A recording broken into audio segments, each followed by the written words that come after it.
Welcome to the Enlighten Up podcast, where I am going to take you into a deep exploration of what it means to exist in this current reality. We are going to raise your vibes, open your mind, expand your heart, and dive deep into the wondrous mysteries and possibilities of this lifetime. There's been a spiritual catalyst that has set in motion the awakening process of many across the globe to return to the knowingness of self and unite what has been separated. Together, we're going to bring light into that darkness. We're going to remember the joy of living. But most of all, we're going to turn up the volume of our own eternal power and do the thing we're here to do.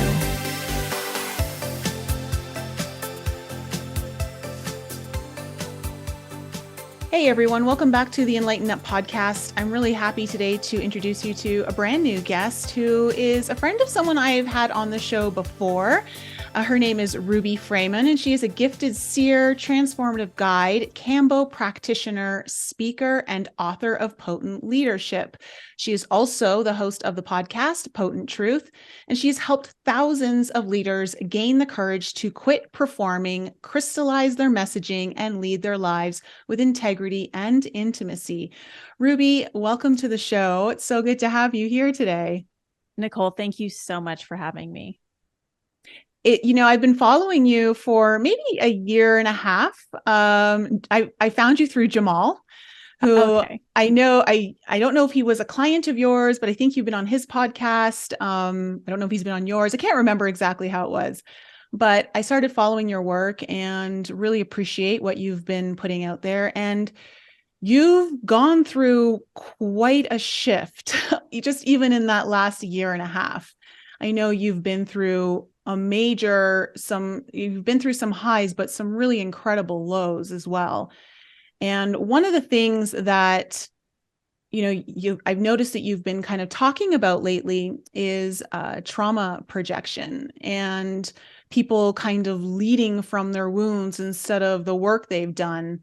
What I'd love to ask you firstly is, can you please explain to my audience how this might appear to them if they were to maybe work with a leader who might be doing this? And secondly, have you ever encountered a leader where you were kind of looking up to them and at any point in your journey realized, wow, they're projecting their wounds on me? Yeah, great question. Great place to start. So trauma projection is everywhere. We're living in a time in our world where we have a collective trauma that has unearthed all of our individual traumas. And so people are awakening not just to the world, but to their own shadows. They're seeing facets of themselves that they possibly never addressed or never knew existed. And when you don't address those traumas, when you don't acknowledge those traumas, you start to behave in ways that are influenced by those traumas because you're unconscious to them or you're bypassing them. And so how this can look, it can look like a lot of reactivity, which we do see in the online space more and more each day. Not taking a moment to pause and reflect and observe, but simply reacting to what you're seeing or what people are seeing and experiencing. It can also look like shaming, blaming, pointing the finger, and doing so more often than not, which again, we're seeing in our culture right now. I mean, if we could do a whole other episode on cancel culture and how a lot of that does stem from trauma, right? And shame culture stems from trauma. Do you know Matt Gottesman? Oh yeah, he's a dear friend of mine. So I was on his podcast and that's what I talked about was cancel culture and leadership. Yeah. Yeah. And all of these things are popping. It's such an interesting time to be alive because all of these things, you have to think about it. All of these things are popping up for a reason because now more than ever, our collective is experiencing depths of trauma that our ancestors never experienced. I mean, we're seeing more and more studies being done on children in elementary schools, and their spike in things like anxiety and depression and suicide. This is not normal. This is not how we used to live. So there's a lot of trauma coming to the surface. Yeah. We're also, as a collective and as a society, a lot more aware. And so when we experience trauma, or when we recognize our traumas, we have the ability, the know-how now, the knowledge to be able to look at our lifetime, our lineage, and our ancestors. And so the idea of trauma and trauma work isn't new, but it's gaining popularity for this very reason, because there's so much trauma being projected into our collective. And I have definitely encountered more leaders than I could probably share, who are operating in their trauma and leading from their trauma. I have witnessed former peers or former friends who are leading from that place, and it's not something that I necessarily agree with.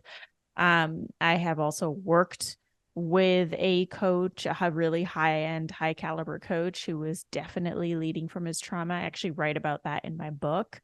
And interestingly enough, I had tried to get him to read what I wrote. I didn't use his name prior to publishing the book, but didn't take my calls. And then he ended up reading the book and knew that it was about him. Yeah. But that ended up being a really healing moment. So yes, this is happening everywhere. I have definitely partaken in that behavior too, because we don't know what we don't know. Mm-hmm. Until we are aware from something, it's going to be unconscious. Mm-hmm. And there's so much trauma that we are carrying that is unconscious, that we have yet to unearth, and to also just show ourselves grace in knowing that, right? So if I notice that someone is projecting their trauma onto me, for me to then not react from my trauma, but to instead just remain curious and open, and to observe and to recognize the human in that human who is projecting onto me, and just know that we're all traumatized individuals. We are each carrying trauma in a different way, and we're each choosing to work through that trauma or not in different ways. Yeah. Being able to hold space for any individual as that individual is so paramount to the healing process for anyone. And I know, like you, yeah, I've been guilty of it too in my past. I've been in the healing space for like 25 years almost, and in different capacities. And you learn so much through this, because no one's really teaching any of us how to do our healing. We're kind of, some of us have these innate memories or skills and all of that, which are great. They're raw, but they do have to be developed, and they do have to be polished. And there's, I've encountered where sometimes when I was talking to someone who was trying to do coaching, but they would end up talking about their experiences all the time. And, and I think that's an example of someone kind of projecting their trauma, where they're making your healing session about them. Is an interesting one I've encountered. But it's true. And I think even speaking about, let's just even go to the online forum, in how I've absolutely witnessed, like, the cancel culture is rampant, and that is a wound in our society that is like, it is just like a glaring red light flashing in all of our faces, that there is so much that is unhealed, and people are just screaming literally to be seen, to be heard, and not really knowing why they're angry and why they feel the need to lash out at people for whether it's having a different opinion or expressing a point of view or even just sharing a story, like whatever it may be. It's very, I find it incredibly interesting is, I guess, a word to use, to observe it.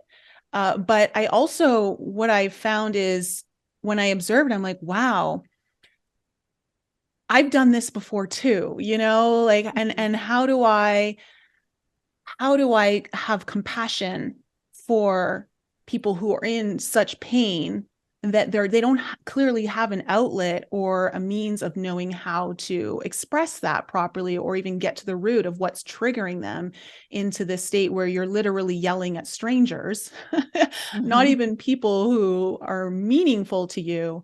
Like what's your take on how do you respond to someone who may start projecting, like say it's in one of your online forums, whether it's Instagram or on YouTube or wherever it might be, like how does it feel for you when you first see it?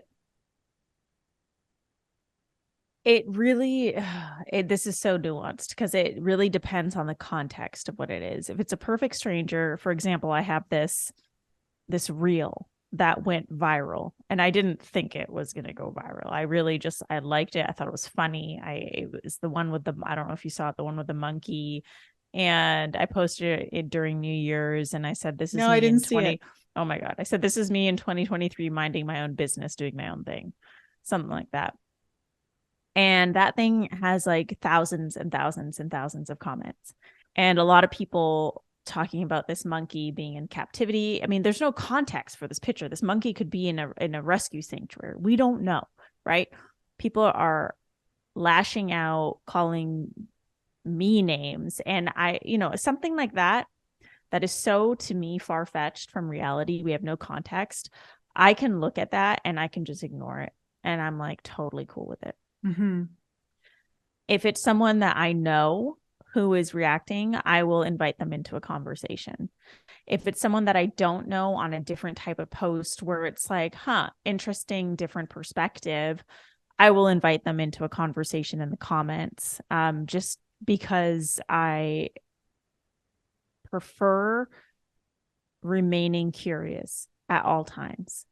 Because I believe that within curiosity, when we have a curious mind, we can actually learn more about each other than when we have a closed mind. So even if I have like a really strong belief in something, I'll still remain curious. If we look at just everything that's going on in the world, ultimately everyone just wants to feel safe and secure, but we're all kind of going about it in different ways, depending on our beliefs. But ultimately, we want the same thing. And if people just kept an open mind and remained curious, we'd be able to see that and recognize the human in one another. The ones where I will feel more triggered because I am human are when it is a friend and that they continue to project and project and project. And at that point, I have learned at this stage in my life to create really healthy boundaries with myself, get really clear on what I will allow in my space and what I will not allow. I don't like to just cut things off or cut people off. I really love to dive into a conversation. And if it just continues to be met with projections, that offers me a clear view on where that person is in their growth and that they're actually unable to meet me where I'm at to have this type of conversation. And that's where I get to then make a decision. Is this for me? Is this not for me? Yeah, I think we're at a stage now, given everything that the world's gone through over the last few years, such incredible upheaval of everything that we thought we knew to be true, and just the way everything was handled.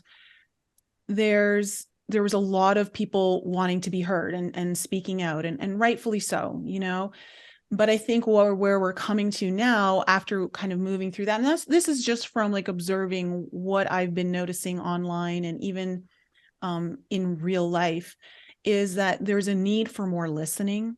And I love that you use the word curiosity. I think that's one of the most powerful states of being to be in and to offer anyone when they're wanting to be heard, is to actually be curious, because one, they'll feel like you're genuinely interested. And I think that's important and that's powerful for anyone who's speaking and being heard. But I think we're at a place now where learning to listen and really listening, not listening for that lull where you get to speak and you get to say your answer, like really listening and expanding on what is being offered to you. before you even think about what it is that you need to say. And that is, I think, the evolution of where we're heading next, even as a society, that I think is kind of coming up to the forefront, that is really needed at this time. When I think about this trauma projection, especially through cancel culture, I do a lot of inner child healing with my clients. And from what I've broken cancel culture down into is that it's the wound of, well, it's the wound of the root chakra, but fundamentally it's the sacral chakra. And it's that basic need of needing permission, needing to be allowed, being allowed to have variety, being allowed to have change. Like, that's all sacral energy. And when you're not allowed to have your opinion, someone comes in and says to you, like, and tries to cancel you for having whatever it is that you said or stated. And it could have been benign, it could have been highly opinionated, whatever it was. To me, it kind of speaks to that inner child wound that a lot of us have, where we don't feel allowed. And so we got to project and make sure someone else doesn't feel allowed. And like, no, you can't just change your mind. No, you can't have that change in variety. Like, you're not allowed to feel all your emotions. Like, all of that's kind of trapped up in that cancel culture energy. Yeah, it's definitely that. You spoke so eloquently to that. And I feel it's also the safety and security, because anything, if you think about it, if someone is challenging your own belief about something, that can feel scary. You're holding this belief so strongly, you're gripping tightly to it. And then here comes something with that presents a totally different idea, concept, belief system, paradigm that challenges your belief. That's scary. It creates uncertainty. It shakes up your foundation. And so it's so much easier to just say, well, that's not allowed, versus, okay, well, let me dig into this, because maybe, just maybe, their paradigm is correct, and the paradigm that I've believed for so long, maybe even my entire life, has steered me in the wrong direction. Right? That's scary. It's extremely scary. We see that a lot in like religion, right? Yes. Like when people walk away from certain religions or enter into new religions, like we see that a lot. And in cultural dynamics. And I think it's just, we have a society of really scared people right now that are just reacting towards anything and everything that either challenges them, that triggers them, that raises their wound back to the surface. And instead of that, we could be a society of people who are recognizing what is taking place, remaining curious and observant, both of others and of self, very important. And using that curious observation to then have really intentional dialogue, again, with self or with others, and create the shifts that we need to create to heal. Yeah. Yeah, absolutely. I completely agree with you. And because, like one of the things that I use for myself when I can feel the trigger happening, the human part of me got hit with an arrow and I'm like, oh, and so there's like that trigger of like, how am I going to respond to this? And what I try to use to neutralize that before I ever do anything is, okay, Nicole, if you're going to write this comment or say this thing, whatever it might be, is this going to be helpful? And that's what I ask myself every time. And I'm telling you, when I'm triggered, about 95% of the time, like, no, it's not going to be helpful. So don't say it like that. Because a triggered reactive statement is never helpful to anyone. And in fact, it like hurts you too. Like, how good do we feel when we react to something? It's funny because I've learned to, I used to pause like that. And then I learned, a better strategy is actually for me to just sleep on it. Like, let me give myself a lot of space. Because I always reflect back to like, man, like growing up, we didn't have cell phones. We didn't have pagers. Like, we had an answering machine. And so people used to wait Yes. for a reply. And Yes. now we're in this, we're living in this time where I call it the instant noodle time, where everyone's so used to having something in an instant, including replies and comments and engagement. It's like, sometimes you just got to let things simmer down and cool off so that you can collect yourself and get back to your center. Easier said than done, because when we're in the heat of the moment and we are triggered, and say that trigger really pushes on one of our deepest core wounds, all we want to do is defend ourselves or defend our idea or belief and show up in that way, which unknowingly to ourselves in that moment actually damages us in the long run. So instead, to really sit with that part of ourselves that is triggered, to observe that part of ourselves that is feeling hurt or angry or afraid, because when you sit there and observe that part of yourself, you will gain a new perspective on how you operate. And that, I think, is one of the most valuable takeaways from the whole, like, very long pause of waiting, maybe sleeping on it and all of that. And I think that's great. If someone out there is listening to this, and I know there's going to be many people who, I feel like, because we see our society is experiencing so much trauma. And one of the messages that I've recently kind of just received internally is that there are going to be a lot of people called to heal, to step into their healing abilities, because there's so many people that are starting to realize, I need help. I need to move through this. I can't live like on this hamster wheel, this train, or like whatever behavior patterns are constantly perpetuating, creating similar situations in your life and creating this unhappiness.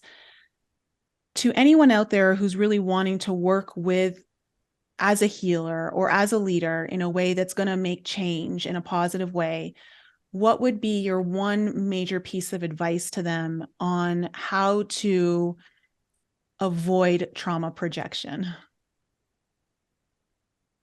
Well, first off, I think avoidance isn't the right direction. Yeah, it's not the right word. Yeah.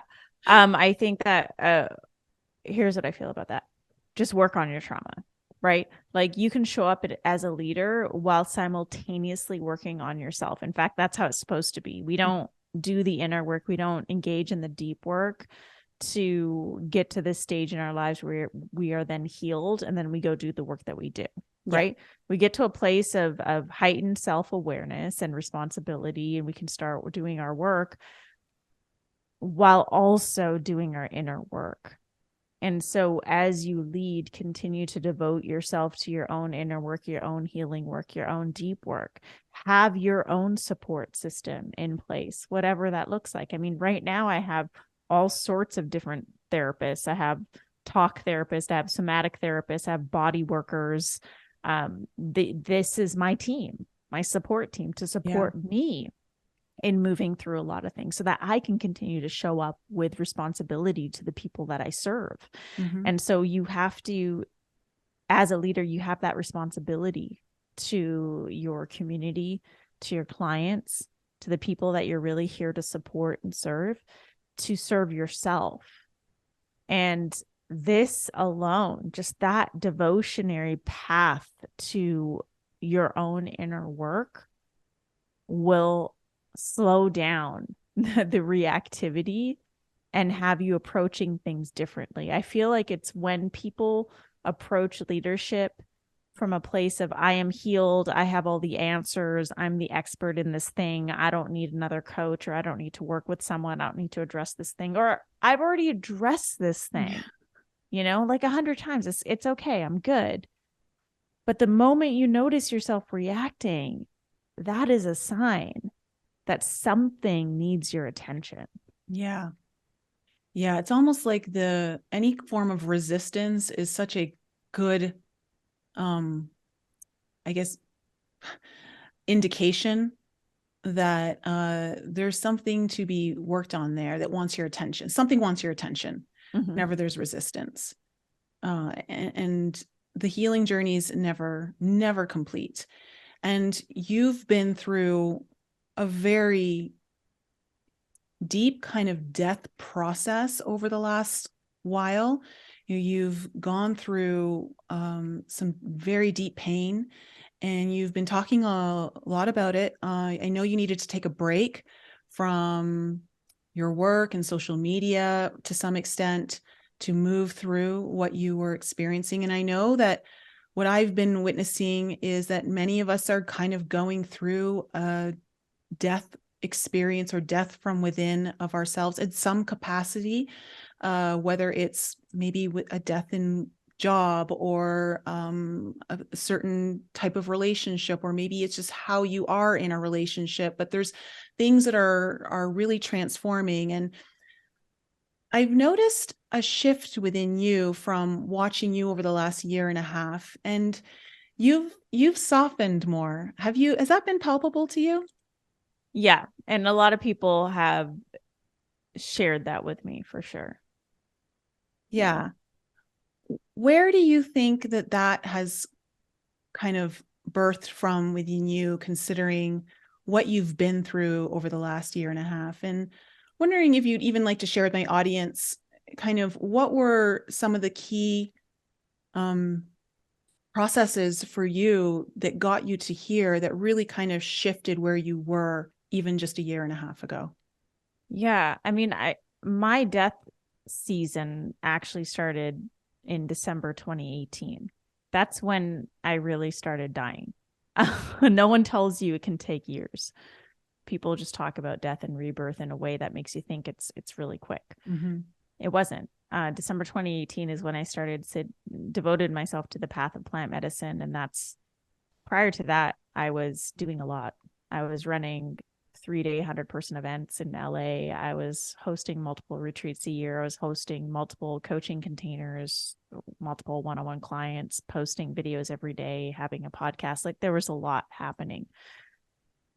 And slowly, after I devoted myself to this path of plant medicine, I started to see what was truly meaningful to me, and started to really break down a lot of the barriers and understand my reasons for going after things my entire life in such a type A way.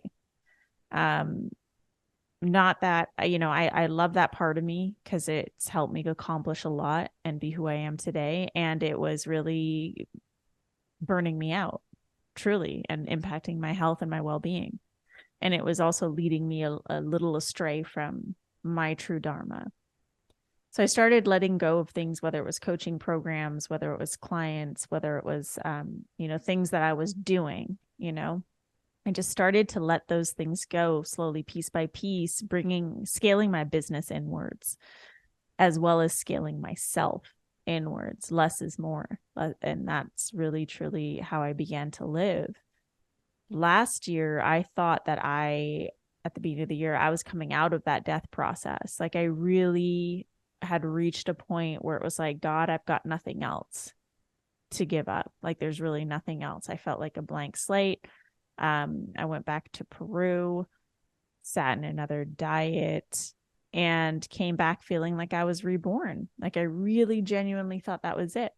And then got hit with another massive trauma, one that I was not expecting, that hit me in a very different way. And I literally just looked at God and said, I don't even know what to fucking do right now. Like, what will you have me do? Who will you have me be?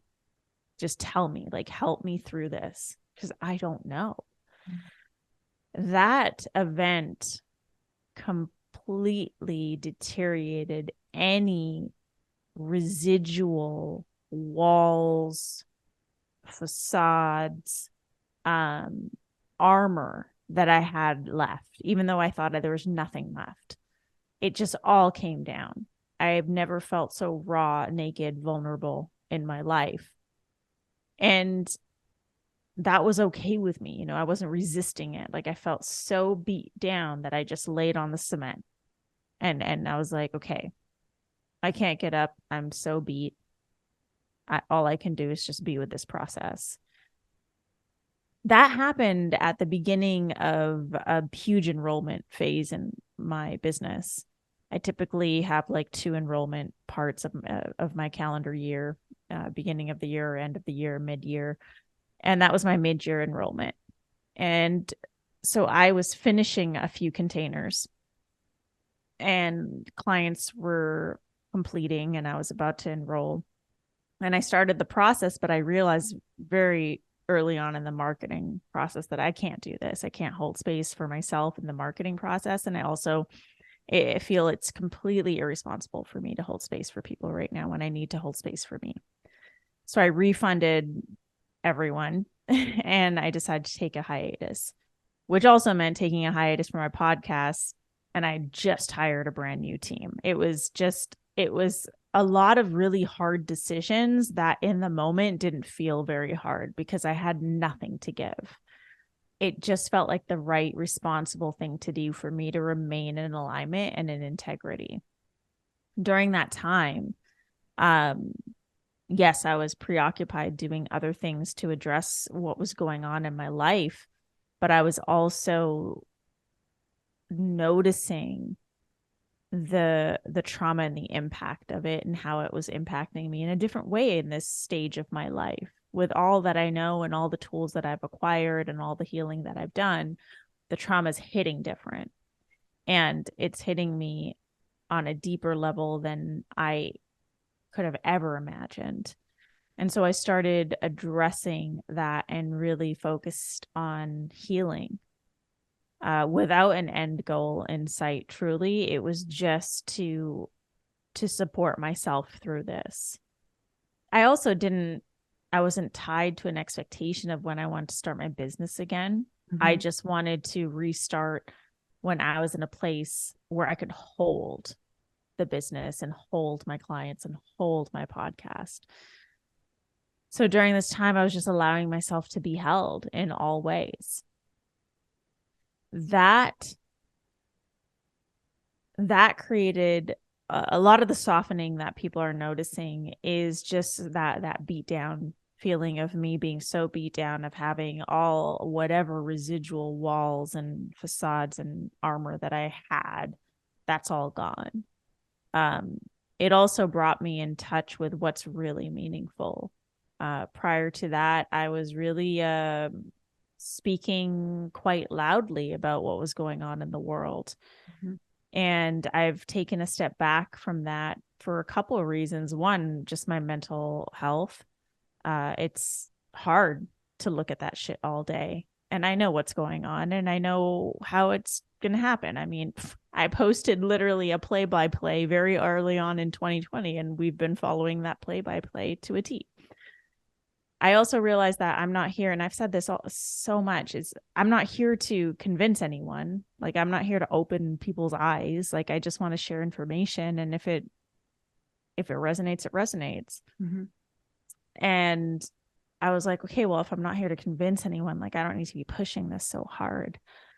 And then what's really important? Is sharing the information really important, or is helping the people through this trauma that we're going through more important? And that's what it was. It was like, okay, there's a lot of people who are realizing a lot of things, who are awakening to their own trauma right now. This is where I feel like my work is needed.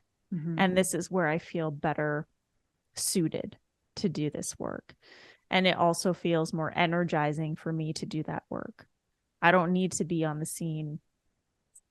There was something so twisted about that too, that was kind of rubbing me the wrong way and not sitting right in my gut with the polarity that people were displaying during this time in what they were sharing, and also how a lot of people were consciously and unconsciously, more so than anything, using this to grow their platforms and then capitalizing on it. None of that felt right to me. So I wanted to focus on the people and bring the people back into play. So the softening is really due to a lot of different things, but mostly due to me really coming back home to myself and what's really meaningful. And that's such beautiful feminine energy that you basically described through all of that. It's so feminine, and it's not about pushing outward, but allowing it to just be, just that allowance.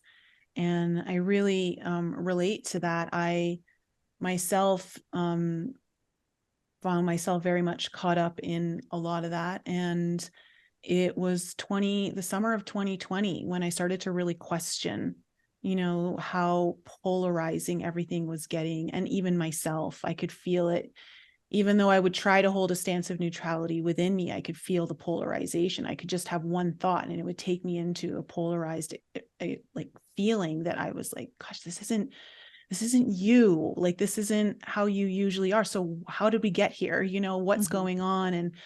And that's when I decided I slowly decided in around July 2020 is when I started to back away and started to pull my energy back and start focusing on things. I hadn't fully pulled away, but I was starting to pull my energy away and realizing that, much like you, what really needs to be focused on is, what are we creating? What are we wanting to build here? Because things are getting broken down. Things are getting broken down left, right, and center. But what are we building? And I would rather be focused on the build up, what we can build, because in any kind of situation where we see that something comes crumbling down, there's always people who see, this is going to probably be a bad word to use, but see the opportunity for growth and expansion. And they're focused on, what are we building? And I'm like, I've been through, 25 years of personal growth and looking at myself and going on this journey inward. How can I be in a place that is going to serve from that perspective? Because anything that I've ever learned when it comes to discovering more truth has never been because someone yelled it at me. I stumbled upon it. I found it and I got curious and I'm like, oh, let me discover this more. And what's that? And I went on my own little journey. And I think that's how it really should be for everyone, because not every pace is for everyone, and not every pathway is for everyone to learn, And so there is a sense of coming home to that feminine energy of allowance. And I know that you have this funny energy with the word surrender. Could you speak about that? Because I know, like, I used to feel the same way about the word. I was like, no, like, to me, surrender is weak. It's giving up. I'm like giving up my power, like, and that's not what I'm doing. And I mean, I've obviously moved away from that, but I'm just curious from your standpoint, what it is about the word surrender that doesn't exactly resonate with you. Yeah, the word surrender just never resonated. It's like sometimes we have to hear things in a different way in order for it to land. And for me, surrender, the image I would depict, like picture in my head, is like a trust fall and just falling and just trusting, And for me, that didn't feel as strong as when I started to tell myself to allow. And that was a word that was given to me in a ceremony. Just allow. That felt like a choice to me. Like, I'm going to allow this process to take place. Okay, I trust enough to allow whatever is taking place to take place. And that felt, sometimes it's just certain words don't vibrate in our being for whatever reason, but there's always another way. And I think allowing or surrendering, there's a beauty to it. And there's a necessity to it when it's needed, and as much as we want to control every aspect of our lives, things happen in our lives that we don't have control over. What do you do in those moments?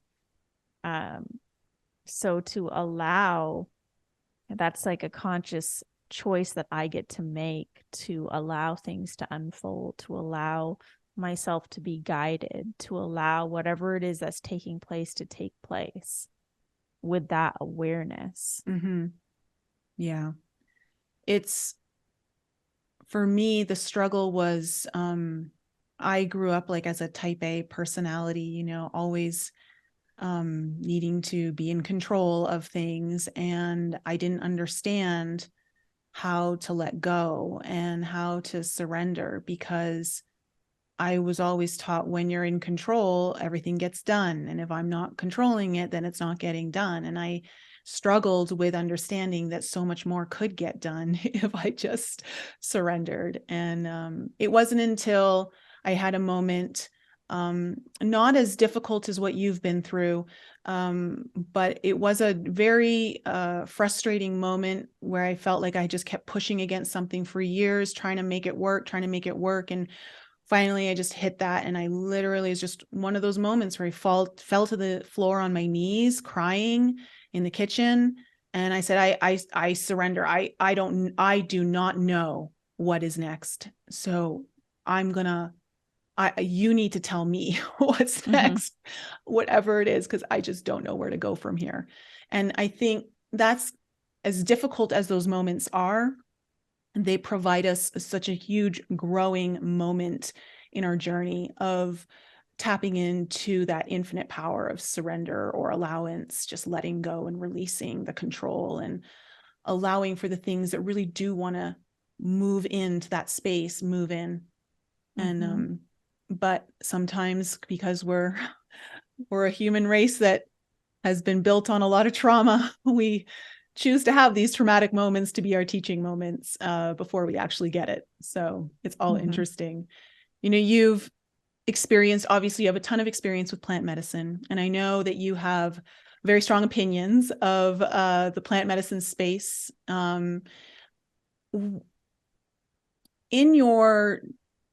When you decided to kind of step away from your work and your clients and the podcast, everything, and kind of really, you went down to Peru and you worked with your maestro. What was one of the most, did you have a difficult realization, like something that was kind of like you weren't expecting to see, but was a little difficult to swallow? Or was there any kind of moment like that? Because when you're going through such grief and very heavy energy, sometimes we can be faced with those kind of realizations. Yeah, that trip towards the end of last year was unexpected. I had already gone and completed a dieta. I wasn't planning on going back, but I had reached a place with everything that I was feeling like my foundation was quicksand. Like I had nothing to stand on anymore. I was also being what can I share right now? I was also being attacked in a lot of different ways, and more than I can actually share publicly at this time due to lawsuits. And so I felt very like I had all these darts in my energetic field. And because my foundation was so weak, and that I was so weak emotionally, mentally, physically, that I didn't have the boundaries that I normally have. And I also didn't have the capacity to clear myself and to clear my field and to clear my energy like I normally do. I can take a lot. This is not the first time I've been faced with a situation where people say one thing and I stand in my truth and stand in the truth because that is the truth. This is definitely a karmic situation for me. And I have learned that time will always reveal the truth, which is why I can stand so steadfast, but that doesn't mean that I'm not human, right? So even in all that steadfastness, I will reach a point, especially when being attacked over and over again, where I feel weak. And that's what happened. And I needed to get out of my environment and get off the grid and disconnect and be held. And so I decided to go back to the jungle and be served by my maestro, because I could be off grid. I wouldn't be bothered. My phone doesn't work there anyways. I could be held. I could work with the medicine. I can work with the plants. I can work with my maestro. He can clean me. He can help bring my life force back. And that's what I did. And when I went there, this was my third time in the jungle. And it was a very different feeling. Like I entered the jungle like putty, like just completely beat up pounded to nothing, really naked, really vulnerable. And those ceremonies that I had over those 2 weeks, 7 ceremonies total. I mean, prior to this, I'd sat with the medicine over 40 times, and those 7 ceremonies were the deepest that I've ever gone with the medicine. And I think that it's because I was both ready to go that deep and work on that such a deep, profound level with her, but I was also going into it without any barriers, without any guards up, without anything. Like I was really just super beat down and pliable almost. I was shown a lot, some of which I can't share here. I'm sorry. It's just due to not being able to share anything publicly at this moment. Yeah. But what surprised me was how deep the medicine took me, especially on my last ceremony. On my last ceremony that I was there, it's a closing ceremony, and that's a ceremony where my master will give me my closing arcana, which is a protection prayer, but he closes the diet officially so that I can go and re-enter the real world. And in that ceremony, I was so deep in the medicine that I lost sight. I was completely blind. I couldn't see anything. I couldn't even, like, if I wanted to go to the bathroom, I wouldn't be able to. And when he came to chant to me, as he started chanting, he became visible, and then it was just me and him, and everything else was dark, and I saw nothing. Oh, wow. I had never felt so sick. My heart was racing to the point where I really thought I was dying. The whole ceremony, I was on the other side, and I have traversed in and out of that realm many times in ceremony, tiptoeing in and out, because I've always had a fear of going fully into that side of that realm. And this time I was just taken. And so I was scared. I was anxious. I felt like I was like completely dying. I couldn't use my words, and he chanted and he chanted and he chanted, and he closed my diet. And then he started another chant. And that one was one to really clean me, because he saw some things in my field, and he started cleaning me. And that's when I started purging. And I'm not someone who typically purges in every ceremony, very few times. I probably purged more in that ceremony than I have in all 40 of my ceremonies. Oh, wow. And he was going really deep, and I felt it was so guttural. And as he continued with that cleaning and started to reach completion, that's when I started to gain my peripheral vision, and that's when I started to see the room again once he completed.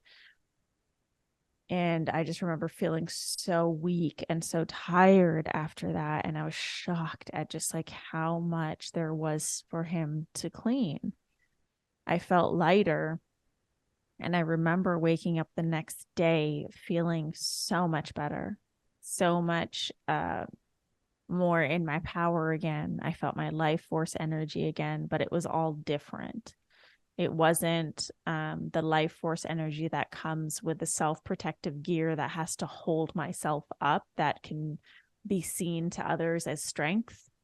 But really, it's like protection.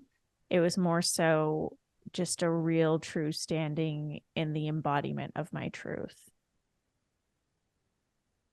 That's really powerful. To have your vision go is an extremely frightening experience. Tell me about it. I mean, I was like, oh my God, I can't see anything. Especially when you're in the Peruvian jungle. I mean, you're with someone you trust, thankfully. And you've worked with several times, but were there any thoughts that went through you, like, what if this is really gone forever? Like, did you even have that thought, or did you have a comfort in knowing this is just part of the process? I felt like his chants were, so the Shipibo chants are like prayers, and I held on to that. And so the chants, the prayers is really what got me through. Like there was never a moment in time where I truly believed I wasn't going to get through it. There were moments in time where I doubted my ability to, for sure, because I felt so, I mean, I really thought that I was having a heart attack. But there was always a part of me that I was still present. I was still there. I felt like shit, but I was still there. Mm-hmm. And when I did come out and my vision came back, I was like, okay, I got out. That was great. Thank God. And the next day is when I realized, wow, that was really the medicine showing me that I can go through the deepest, darkest shit. Like I can really go through the deepest, darkest journey through hell and still come out on the other side.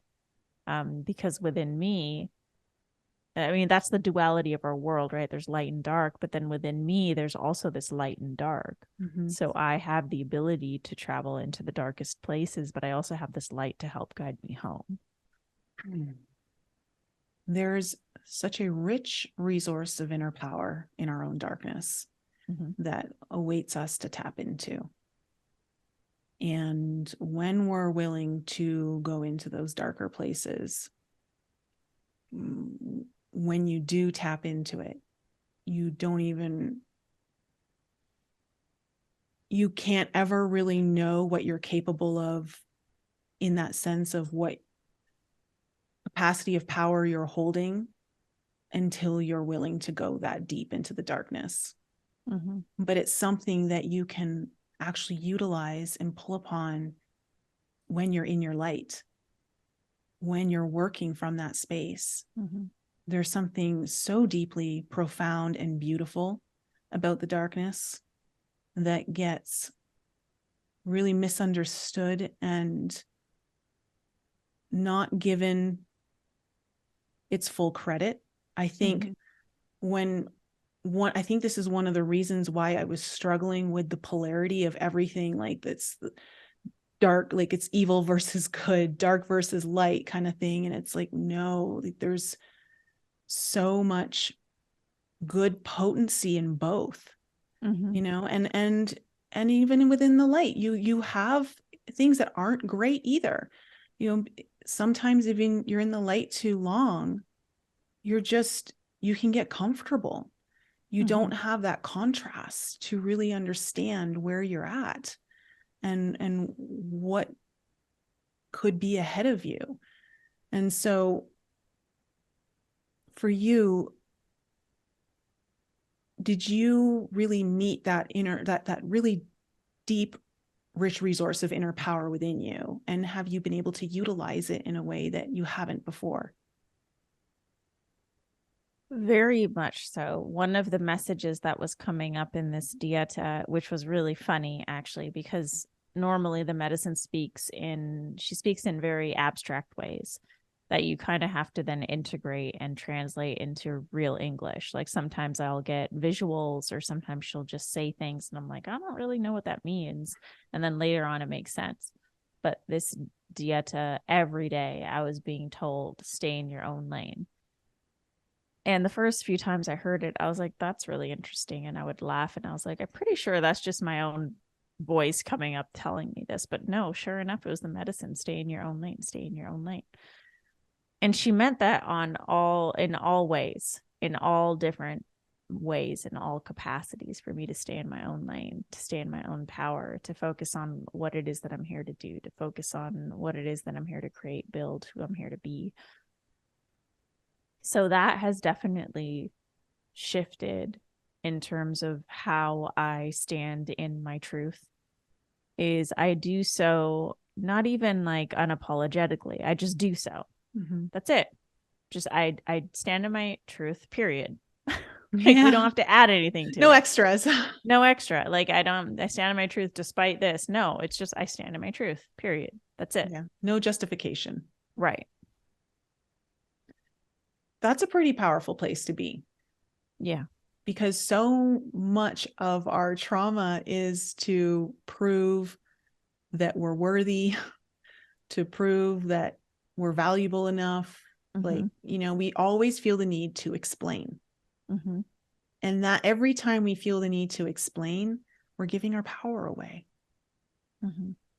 So that's a really powerful place for you to land. I love that. Thank you. Yeah.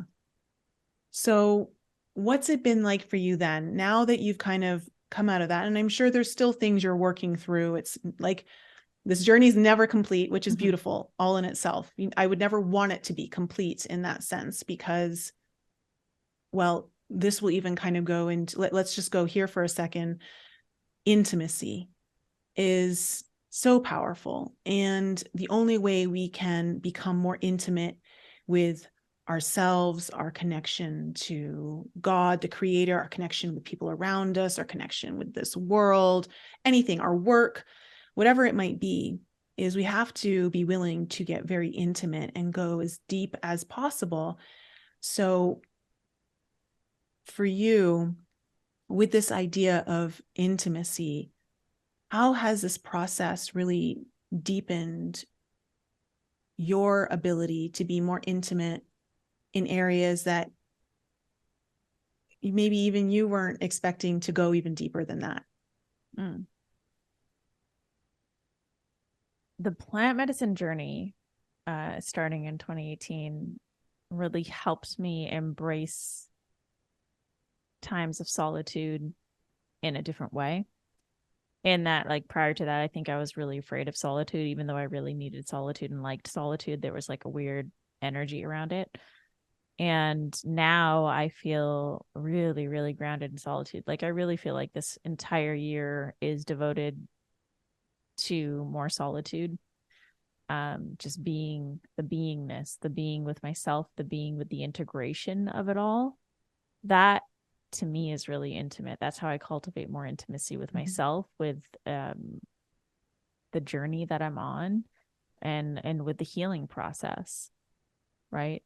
And also intimacy in my work, in a world in a world that wants to scale up. I just continue to scale down and scale inwards and create more intimate offerings for clients to work with me, because I really feel like that's what's needed. And I also feel like that's where I mean, I can speak to a room of 100 and have a really big impact. And I love it. There's speaking is something that I absolutely love. And will I return to it? Definitely. Just not now, not in this season. Mm-hmm. In this season, I feel called to do more of the deep, intimate work with clients, because I feel like right now people are suffering and they feel really alone. And the best medicine for them is to create spaces that really help them feel seen. Yeah. And I know that that's been really deep medicine for myself. And so that's my focus in this moment, is that level of intimacy. But when I talk about intimacy, it's not like always intimacy in terms of scaling down. Mm-hmm. It's having that intimate relationship with self. It's being able to go to those intimate depths with the people that you work with, not just staying at surface level or kind of going a little bit deep, getting really intimate with them. It's about cultivating intimacy in a lot of my friendships and relationships. Like over the last 9-10 months now, it's been, I have really, really gotten clear on who's there for me and who's not. And it's been really easy for me to just let go. Mm-hmm. And the people who are here, I've been able to cultivate a profound depth of intimacy in those friendships that I've never really experienced before, and realized that this is actually what I prefer. This is how I prefer to move through life and connect with people. I think because you got so intimate with your own darkness, that you were able to literally just stand in your truth and let it be your truth. And that's it. Mm-hmm. Because of your ability to cultivate so much intimacy, one with the darkness, which I think is so important, because that's where we waver when we're not, our roots aren't anchored in to that depth. If you're not willing to kind of face all of the fears and your own judgments and your own shames and doubts and guilt and all of that, that it's easy for you to be swayed. And it's easy for someone to come in, and someone who's more on the surface, to kind of shake that. But when you're constantly going deeper in, you're further away from the surface, you're just harder to reach, in a sense. Mm-hmm. Of the things that would have bothered you before, they just don't even matter anymore. Mm-hmm. because you're you're literally in your core. You're in your core. And it's beautiful. I think that there's a lot to be learned. One of the things that I've also experienced lately is understanding who's there for me and who's not. And it's okay if people aren't there. It's just, okay, now I know where to put my energy. Now I know where to cultivate and put a lot of value into my time and energy with the people that are going to be able to receive it and reciprocate it. And that is a big challenge, because in a world where social media is all about growing, your audience or having more likes or all of the stuff that people kind of chase, or at least the social, that's how like it was all kind of formulated and started, that one of the things that I'm really starting to learn is it's not about the quantity at all. It's so much about the quality. And through the intimacy is how we experience the quality and realize you don't actually need that much. You don't really need that much. There's so much that this world tells you you need, and you don't really need it all. Yeah. So much is given there for you. So thank you so much for coming on the show. It's been such a wonderful conversation to have you here. Please let my audience know where they can find you. And if you've got anything going on that you'd like to share with them, please do. Thank you. The best place to check me out and see all my offerings is at rubyfremon.com. You can also connect with me on social media. I am found everywhere. However, I tend to pay more attention to Instagram. My handle is at @IamRuby. I also have a podcast, Potent Truth. It's available on all platforms, including YouTube. And if you have any insights that you want to share from this episode with me and Nicole, feel free to text me. Just text me at 1-781-336-0160. Perfect. Well, thank you so much, Ruby, for coming on the show. And to my audience, I love you guys so much. Thank you for your continued support. And if you found this episode helpful, please share it with those who you think would benefit from it. And I appreciate you always. I'll be back with you guys next week. Thanks again for joining me for another show on the Enlighten Up podcast. I love you guys so much for all of your continued support. So remember to raise your vibe, find your tribe, and be open to the infinite possibilities held in the mysteries that surround us all. Thanks again for sharing the show with your family and friends. And if you're new to the show and you need to find out more information about me, please head on over to my website, NicoleFrolick.com, where you can join my newsletter. And please follow me on Instagram, Telegram, and YouTube. Keep your light bright, and I'll see you next week.